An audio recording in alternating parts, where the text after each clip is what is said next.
ಹಾಕಿರೋದು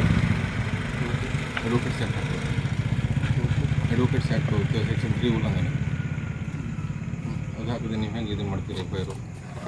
ನಾನು ಆ ಒಂದು ಕೇಸ್ನಲ್ಲಿ ಸಾಕ್ಷಿ ಕೊಟ್ಟಿದ್ದೀನಿ ಅಂತ ಹೇಳಿದ್ದೀನಿ.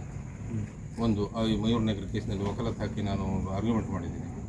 ಅದಕ್ಕಾಗಿ ಸಿಟ್ಟಿನ ಮೇಲೆ ಇದ್ದೀರಂತ ಬರೆದಿದ್ದೀನಿ. ನೀವು ಅಡ್ವೊಕೇಟ್ಸ್ ಆ್ಯಕ್ಟ್ ಹಾಕ್ತಿಲ್ಲಲ್ಲ, ಸೆಕ್ಷನ್ 3 ಉಲ್ಲಂಘನೆ ಇದು. ಪನಿಷ್ಮೆಂಟ್ 6 ತಿಂಗಳಿಂದ 3 ವರ್ಷದವರೆಗಿದೆ. ಅದು ಮಾಡ್ಕೊಬರ್ಬೇಕು ಸರ್, ಇಲ್ಲಾಂದ್ರೆ ನಾನು ಅಕ್ನಾಲೇಜ್ಮೆಂಟ್ ಕೊಡೋದಿಲ್ಲ. ಆಮೇಲೆ ಎರಡನೇ, ನೀವು ನಮ್ಮ ಮೇಲೆ ಸುಳ್ಳು ಕೇಸ್ ಮಾಡ್ತಾಯಿದ್ದೀರಿ. ನೀವು ಯಾವುದೇ ಕೇಸ್ ಮಾಡಬೇಕಿದ್ರೆ NC ಆಗಲಿ ಏನಾಗಲಿ ಪ್ರಿಲಿಮಿನರಿ ಎನ್ಕ್ವೈರಿ ಮಾಡಲೇಬೇಕು.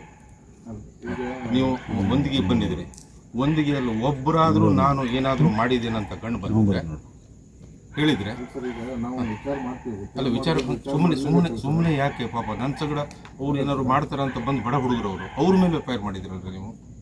ನನಗೆ ಇನ್ನು ಹೊಡಿತಾರೆ ಏನು ಅಂತ ಹೇಳಿ ನಾನು ಕರ್ಕ ಬಂದಿದ್ದಾರೆ, ಅವ್ರ ಮೇಲೆ ಎಫ್ಐಆರ್ ಮಾಡ್ತೀರಿ ಅಂತ ಹೇಳಿದ್ರೆ ವೈ ಐ ಶುಡ್ ಇದು ನೀವು ಇದನ್ನು ತಗೊಳ್ತೀನಿ ಬಿಡಿ. ಅಡ್ವೊಕೇಟ್ಸ್ ಆ್ಯಕ್ಟ್ ಹಾಕೋಬನ್ನಿ, ಸೆಕ್ಷನ್ 3 ನೋಡಿ sir.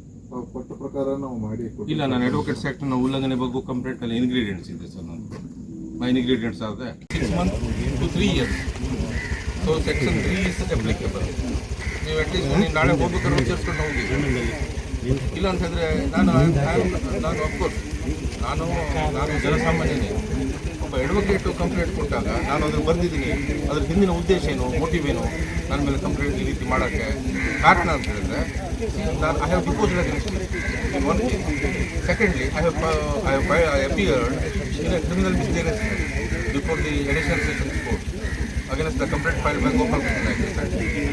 So that is the enmity against me. So just to prevent me, he has provoked all these guys. ಅಲ್ಲ, ನಾವು ಆ ಎಲ್ಲರೂ ಒಟ್ಟಾಗಿದೆ ಸರ್. ನಾವೇನು ಮಾಡಲಿಕ್ಕೆ ಕೊಟ್ಟಿಲ್ಲ, ಅವ್ರನ್ನ ಆದಷ್ಟು ಕಂಟ್ರೋಲ್ ಮಾಡಿದ್ದೇವೆ. ನಿಮ್ಮವ್ರು ಬಂದಲ್ಲೂ ಕಂಟ್ರೋಲ್ ಮಾಡಿದ್ದೇವೆ ನಾವು ಅವ್ರಿಗೆ. ನನ್ನ ಸಂಗಡ ಬಂದಂತ ಅವ್ರ ಮೇಲೆ ಕೇಸ್ ಆಗ್ತದೆ ಅಂತ ಹೇಳಿದ್ರೆ ನನ್ನ ಮೇಲೆ ಒಬ್ಬನ ಮೇಲೆ ಆದಾಗ ಪಾಪ ಅವರು ನನ್ನ ರಕ್ಷಣೆಗೆ ಬಂದವರು ಸರ್. ನಿಮ್ಮ ಕಣ್ಣು ಮುಂದೆ ಬಂದವರು, ಯಾಕಂದ್ರೆ ಮಧ್ಯದಲ್ಲಿ ಒಂದು ಹೊಡಿತಾರೆ ಅಂದ್ಕೊಂಡು ಏನಾಗ್ತದೆ ಅಂತ ಬಂದವರು.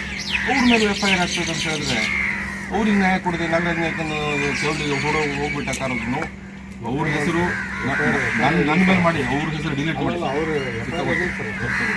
ಅದು NC ನಾಳೆ ಆಗ್ತದೆ ಸರ್. ಸಾರಿ, ನಿಮಗೆ 6 months to 3 years. So section 3 is applicable. ನೀವು ಅಟ್ಲೀಸ್ಟ್ ನೀವು ನಾಳೆ ಹೋಗ್ಬೇಕಾದ್ರೆ ವಿಚಾರಿಸ್ಕೊಂಡು ಹೋಗಿ. ಇಲ್ಲ ಅಂತಂದರೆ ನಾನು ಅಫ್ಕೋರ್ಸ್ ನಾನು ಜನಸಾಮಾನ್ಯನೇ. ಒಬ್ಬ ಅಡ್ವೊಕೇಟು ಕಂಪ್ಲೇಂಟ್ ಕೊಟ್ಟಾಗ ನಾನು ಅದನ್ನು ಬರೆದಿದ್ದೀನಿ. ಅದ್ರ ಹಿಂದಿನ ಉದ್ದೇಶ ಏನು, ಮೋಟಿವ್ ಏನು, ನನ್ನ ಮೇಲೆ ಕಂಪ್ಲೇಂಟ್ ಈ ರೀತಿ ಮಾಡೋಕ್ಕೆ ಕಾರಣ ಅಂತ ಹೇಳಿದ್ರೆ ನಾನು I have deposed against one case. Secondly I have appeared in a criminal misbehaviour before the additional sessions court against the complaint filed by Gopal Krishna. So that is the enmity against me. So just to prevent me, he has provoked all these guys. ಅಲ್ಲ, ನಾವು ಆ ಎಲ್ಲರೂ ಒಟ್ಟಾಗಿದೆ sir. ನಾವೇನು ಮಾಡಲಿಕ್ಕೆ ಕೊಟ್ಟಿಲ್ಲ, ಅವ್ರನ್ನ ಆದಷ್ಟು control ಮಾಡಿದ್ದೇವೆ. ನಿಮ್ಮವ್ರು ಬಂದಲ್ಲೂ ಕಂಟ್ರೋಲ್ ಮಾಡಿದ್ದೇವೆ ನಾವು ಅವ್ರಿಗೆ. ಅನುಕೂಲದಲ್ಲಿ ವಾತಾವರಣ ಆಗ್ತದೆ. ಒಂದಿಗೆ ಊರು, ಶಾಂತ ಊರು, ಯಕ್ಷಗಾನದವರು ಮನೆ ಒಳಗೆ ಹೋಗಿ ಕೊಡಿದ್ರು. ನನ್ನ ಸಂಗಡ ಬಂದಂತ ಅವ್ರ ಮೇಲೆ ಕೇಸ್ ಆಗ್ತದೆ ಅಂತ ಹೇಳಿದ್ರೆ ನನ್ನ ಮೇಲೆ ಒಬ್ಬನ ಮೇಲೆ ಆದಾಗ ಪಾಪ ಅವರು ನನ್ನ ರಕ್ಷಣೆಗೆ ಬಂದವರು ಸರ್. ನಿಮ್ಮ ಕಣ್ಣು ಮುಂದೆ ಬಂದವರು, ಯಾಕಂದ್ರೆ ಮಧ್ಯದಲ್ಲಿ ಒಂದು ಹೊಡಿತಾರೆ ಅಂದ್ಕೊಂಡು ಏನಾಗ್ತದೆ ಅಂತ ಬಂದವರು. ಅವ್ರ ಮೇಲೆ FIR ಆಗ್ತದೆ ಅಂತ ಹೇಳಿದ್ರೆ ಅವ್ರಿಗೆ ನ್ಯಾಯ ಕೊಡದೆ ನಾಗರಾಜ್ ಚೌಳಿಗೆ ಹೋಗ್ಬಿಟ್ಟ ಕಾರನ್ನು ಅವ್ರ ಹೆಸರು ನನ್ನ ಮೇಲೆ ಮಾಡಿ ಅವ್ರ ಹೆಸರು ಡಿಲೀಟ್ ಮಾಡಿ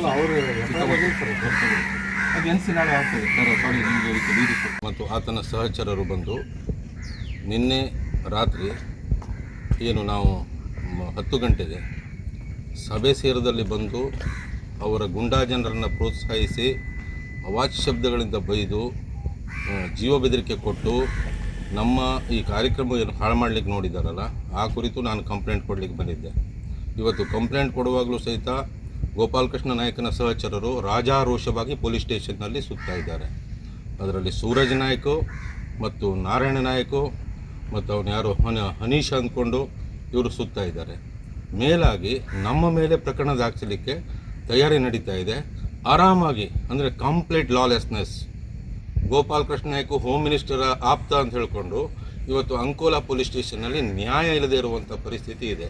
ನಾನು ಒಬ್ಬ ಜಿಲ್ಲಾ ನ್ಯಾಯಾಲಯದಲ್ಲಿ ವೃತ್ತಿ ಮಾಡುವ ಒಬ್ಬ ಹಿರಿಯ ವಕೀಲನಾಗಿದ್ದುಕೊಂಡು ಸಹಿತ ಒಂದು ವಕೀಲರಿಗೆ ಈ ರೀತಿ ನ್ಯಾಯ ಸಿಗಲಿಲ್ಲ ಅಂತ ಹೇಳಿದ್ರೆ ಪೊಲೀಸ್ ಸ್ಟೇಷನ್ನಲ್ಲಿ ಈಗ ಕಂಪ್ಲೇಂಟ್ ಕೊಡುವವರ ವಿರುದ್ಧವೇ ಕಂಪ್ಲೇಂಟ್ ಆಗ್ತದೆ ಅಂತ ಹೇಳಿದ್ರೆ ಶಾಂತಿಯುತವಾಗಿ ಯಾರಿಗೂ ತೊಂದರೆ ಕೊಡದಿದ್ದ ಹಾಗೆ ನಾನು ಇಲ್ಲಿ ಧರಣಿಯನ್ನು ಮಾಡ್ತಾಯಿದ್ದೀನಿ. ಇದು ಹೋಮ್ ಮಿನಿಸ್ಟರ್ವರೆಗೆ ತಲುಪಬೇಕು. ಅಟ್ಲೀಸ್ಟ್ ನಮ್ಮ ಅಂಕೋಲಕ್ಕೆ ಬೇರೆಯವ್ರನ್ನ ಒಬ್ಬರು ಹೋಮ್ ಮಿನಿಸ್ಟರ್ನ ಸಿದ್ದರಾಮಯ್ಯನವರು ಮಾಡಬೇಕು. ಗೋಪಾಲಕೃಷ್ಣ ನಾಯಕನ ಹಾವಳಿ ಅತಿಯಾಗಿ ಹೋಗಿದೆ. ಇವತ್ತು ಮರಳು ಕದ್ದು ಹೊಡೆಯುವವರು ಅವರು ಇವತ್ತು ನಮ್ಮ ವಿರುದ್ಧ ಅಲ್ಲಿ ಸುಳ್ಳು ಕಂಪ್ಲೇಂಟ್ ಕೊಡಲಿಕ್ಕೆ ಅಲ್ಲಿ ಜಮಾವಣೆಯಾಗಿ ಆಗ್ತಾ ಇದ್ದಾರೆ. ಇದರಿಂದ ಎಲ್ಲಿ ನ್ಯಾಯ ಇದೆ? ಈ ಮಧ್ಯರಾತ್ರಿಯಲ್ಲಿ ನಾನು ಇಲ್ಲಿ ಒಬ್ಬನೇ ಕುಳಿತುಕೊಳ್ಬೇಕಾಗಿರುವಂಥ ಪರಿಸ್ಥಿತಿ. I am always one man army. ನನಗೆ ಯಾರ ಅವಶ್ಯಕತೆಯೂ ಇಲ್ಲ. ಇವತ್ತು ನಾನು ಸತ್ಯಕ್ಕಾಗಿ ಇವತ್ತು ಏನು ಸ್ವಾತಂತ್ರ್ಯ ಹೋರಾಟದ ನೆಲದಲ್ಲಿ ಒಬ್ಬಂಟಿಯಾಗಿ ಕುಳಿತಿದ್ದೀನಿ. ಕಂಪ್ಲೇಂಟ್ ಕೊಡೋರು ಇಡೀ ಊರು ನೋಡಿದೆ. ಒಂದಿಗೆ ಊರಿಗೆ ಇವತ್ತು ಪೊಲೀಸರು ಏನಂತಾರೆ, ಅವ್ರು ಕೊಟ್ಟರು ತಗೊಳ್ಬೇಕಾಗ್ತದೆ. ಹಾಗಾದರೆ ಒಂದು ಪ್ರಿಲಿಮಿನರಿ ಎನ್ಕ್ವೈರಿ ಅನ್ನೋದಿಲ್ವಾ? ಅಲ್ಲಿ ಏನಾಯಿತು ಅಂದ್ಕೊಂಡು ಅವರೇ ಅಲ್ಲಿ ಸುತ್ತಮುತ್ತನವ್ರನ್ನೆಲ್ಲ ಕೇಳಿ ಬಂದಿದ್ದಾರೆ ಇವತ್ತು ಪೊಲೀಸರು. ಆದರೆ ನಮ್ಮ ಕೇಸನ್ನು ಡೆಪ್ಯೂಸ್ನ ಎದುರು ಮಾಡಲಿಕ್ಕೆ ಅವರು ಈಗ ನಮ್ಮ ಮೇಲೂ ಸಹಿತ ಒಂದು ಕೇಸು ನನಗೆ ಮತ್ತು ಅವ್ರು ಹೊಡಿಬೋದು ಅಂತ ಹೇಳಿ ನಾನು ರಕ್ಷಣೆ ಬಂದವ್ರ ಮೇಲೂ ಸಹಿತ ಕೇಸ್ ಮಾಡ್ತಾ ಇದ್ದಾರೆ ಅಂತ ಹೇಳಿದ್ರೆ ಇದು ಕಂಪ್ಲೀಟ್ ಲಾಲೆಸ್ನೆಸ್ಸು. ನನಗೆ ಬೇರೆ ಉಪಾಯನೇ ಇಲ್ಲ. ಇವತ್ತು ಹೋಮ್ ಮಿನಿಸ್ಟ್ರಿ ಇಲ್ಲಿ ಬರುವವರೆಗೂ ನಾನು ಹೇಳೋದಿಲ್ಲ. ಎಸ್ ಪಿ ಅವರಿಗೂ ಈ ಸಂದೇಶ ಹೋಗಲಿ. ನಾನು ಎಸ್ ಪಿ ಅವರಿಗೂ ಈ ಘಟನೆ ಆದ ಕೂಡಲೇ ಇಂಟಿಮೇಷನ್ ಕೊಟ್ಟಿದ್ದೀನಿ. ಹೆಲ್ಪ್ಲೆಸ್ ಆಗಿದ್ದಾರೆ. ಈ ಗೋಪಾಲಕೃಷ್ಣ ದೆಸೆಯಿಂದಾಗಿ ಅವರು ಹೆಲ್ಪ್ಲೆಸ್ ಆಗಿದ್ದಾರೆ. ಯಾಕಂದರೆ ಹೋಮ್ ಮಿನಿಸ್ಟರ್ ಆಫೀಸ್ನಿಂದ ಫೋನ್ ಬರ್ತದಂತೆ, ಸನ್ಮಾನ್ಯ ಮುಖ್ಯಮಂತ್ರಿ ಸಿದ್ದರಾಮಯ್ಯನವರೇ, ನೀವು ಒಬ್ಬ ವಕೀಲರು, ಇವತ್ತು ಒಬ್ಬ ನ್ಯಾಯವಾದಿ ಈ ಮಧ್ಯರಾತ್ರಿಯಲ್ಲಿ ಇಲ್ಲಿ ಕುಳಿತುಕೊಳ್ಳುವಂಥ ಪರಿಸ್ಥಿತಿ ನನಗಿದೆ. ಇದು ನಿಮ್ಮ ಲಾ ಆ್ಯಂಡ್ ಆರ್ಡರ್ನ ತೋರಿಸ್ತಾ ಇದೆ.